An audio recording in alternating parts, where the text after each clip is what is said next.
Okay, i forhold til den individuelle opgave, hvor du kan se, at der står PowerPoint, det er egentlig fordi, det tager lidt tid om at tænke.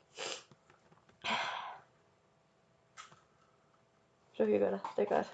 Nej, tak. Nej, han venter derovre, by the way. Nå, ja. Men det er fordi, hvis du kan huske det i forhold til det, vi har lavet i psykologi, hvor vi skulle lave en problemformulering, hvor du ved, jeg har om hukommelse, stress og grupper og adfærd, hvor jeg så laver problemstillingen, kan ens hukommelse blive påvirket af stress og dem, der befinder sig omkring os. Her skulle du så lave en redegørelse, sjovt nok. Den er så langsom. Så kan jeg sige bagefter, at du skal lave en analyse. Hvis den vil komme. Ja, en analyse, som du kan se, jeg er godt i gang med.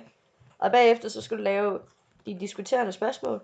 Så bagefter skal du vurdere. Så skal du lave en konklusion. Og du skal have perspektiver med. Det er et eller andet, Janette synes, vi skal have med. Og derefter skal du så lave en præsentation om det. Du kan se, jeg er godt i gang her, når man tænker på, at jeg slet ikke har lavet noget til det endnu. Men ja, men der skal du også have det hele med, og du skal have kildelister med. Så kommer vi til IT. Der skal du... det var jo sgu ikke det, jeg vil. Men der skal du gå ind på lektionsplanen, og så går du ind på fredag for uge 46.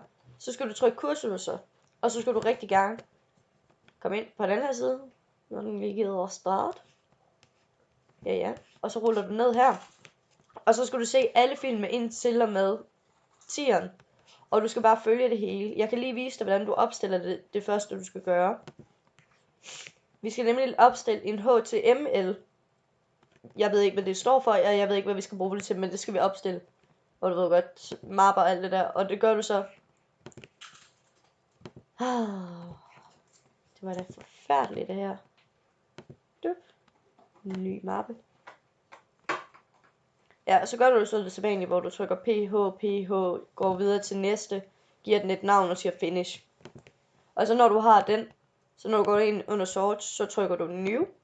Og vi vil rigtig gerne have den der HTML-film, og ærligt talt, det er ligesom alt andet, vi har lavet. Men filmene her, som du kan se, jeg har allerede været godt i gang, men filmene her går igennem, hvad det er, du skal gøre med dem. Og du skal se ind til 10'eren, og så du ærligt talt med igen i IT. Ja, jeg tror faktisk ikke, der er mere, jeg skal fortælle dig. Jo, du skal jo huske at læse de der ting, jeg har givet dig. Fordi så kan du nemlig svare på opgave 20i til erhvervsjura. Og jeg ved ikke, om du har afleveret Writing Assignment 3, men du kan se, at vi har fået en 4 til. Vi har ikke fået en forklaring på den. Så ja, den må du gætte dig frem til. Men det var det ene. Håber, du kunne bruge det til noget. Jeg kan ikke huske, hvordan fanden man lukker det her ned igen. Jo, det kan jeg. Du må have en god dag.